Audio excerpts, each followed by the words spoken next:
Hello, എല്ലാവർക്കും പുതിയൊരു വീഡിയോയിലേക്ക് സ്വാഗതം. ഇന്ന് നമ്മൾ ഉണ്ടാക്കാൻ പോകുന്നത് ചക്കരയടയാണ് കേട്ടോ. അപ്പോൾ നമുക്ക് നേരെ വീഡിയോയിലോട്ട് പോയാലോ. അതിനായിട്ട് നമ്മൾ ചക്കര എടുത്ത് ചീവി വെച്ചിട്ടുണ്ട്. പിന്നെ നമുക്ക് വേണ്ടത് നല്ല ജീരകം, ഏലക്കയും കൂടി ജസ്റ്റ് നമ്മളൊന്ന് ചതച്ചെടുത്തതാണ്. പിന്നെ നമുക്ക് വേണ്ടത് ഒരു തേങ്ങ ഞാൻ ഫുൾ എടുത്തിട്ടുണ്ട്.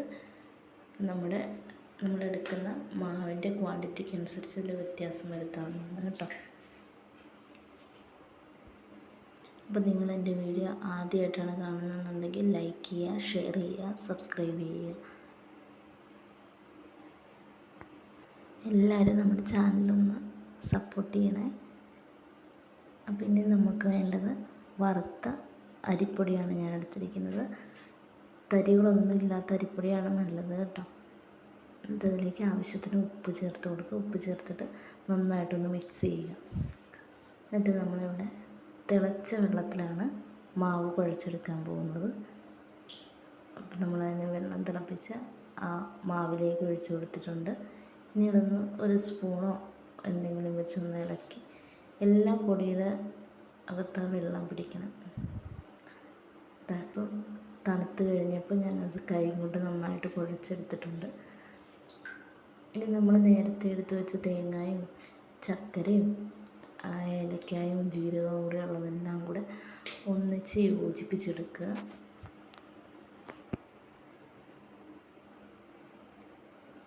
അതിനുശേഷം നമ്മുടെ മാവെടുത്ത് ഇപ്പം നല്ല സോഫ്റ്റ് ആയിട്ടുണ്ട് കേട്ടോ. മാവ് നമ്മളെടുത്ത് വെച്ച് ഇനി നമുക്കൊരു ഇലയാണ് ആവശ്യം. നമ്മുടെ മെയിൻ താരം എത്തിക്കഴിഞ്ഞ്.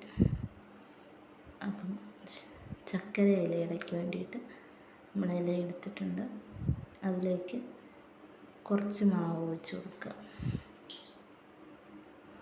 ഇനി നമ്മുടെ കൈയൊന്ന് വെള്ളത്തിലൊന്ന് നനച്ചതിന് ശേഷം നമുക്ക് ആ ഇലയിലേക്ക് ആ മാവൊന്ന് പരത്തി കൊടുക്കാം. അപ്പോൾ ഞാനത് പരത്തി എടുത്തിട്ടുണ്ട്. ഇനി നമ്മുടെ തേങ്ങയും ചക്കരയും ഉള്ള ആ മിക്സ് ഇതിലേക്ക് നമുക്ക് വെച്ച് കൊടുക്കാം. അകത്ത് ഫുൾ ഫില്ല് ചെയ്ത് കൊടുക്കാം.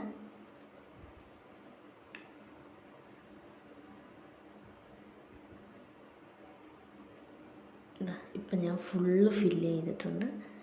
ഇനി നമുക്കിത് ഇഷ്ടമുള്ള പോലെ മടക്കിയെടുക്കാം. ഞാനിപ്പം ഫുള്ളൊന്ന് റോൾ ചെയ്തെടുക്കണ പോലെയാണ് എടുത്തിരിക്കുന്നത്. നിങ്ങൾക്കത് രണ്ടായിട്ട് ജസ്റ്റ് മടക്കിയാലും മതി. ഞാനിപ്പോൾ ഇങ്ങനെയാണ് എടുത്തിരിക്കുന്നത്. ഇനി നമുക്ക് സ്റ്റീമർ അടുപ്പത്ത് വെച്ച് സ്റ്റീം വന്ന് കഴിയുമ്പോഴത്തേക്കിന് നമ്മുടെ ഈ ചക്കരയുടെ എടുത്ത് അതിലേക്ക് വയ്ക്കാം. നമ്മുടെ ചക്കരയുടെ ഇവിടെ ആവിയൊക്കെ വന്ന് നല്ലതായിട്ട് വെന്ത് സെറ്റായി വന്നിട്ടുണ്ട്. അപ്പം നമുക്ക് ഒരു പാത്രത്തിലേക്ക് മാറ്റാം. ഇത് കുട്ടികൾക്കൊക്കെ ഒത്തിരി ഇഷ്ടമാവും. അപ്പോൾ എല്ലാവരും ഒന്ന് ട്രൈ ചെയ്ത് നോക്കണം. വേറൊരു പുതിയ വീഡിയോ ആയിട്ട് വരുന്നിടം വരെ ബായ്.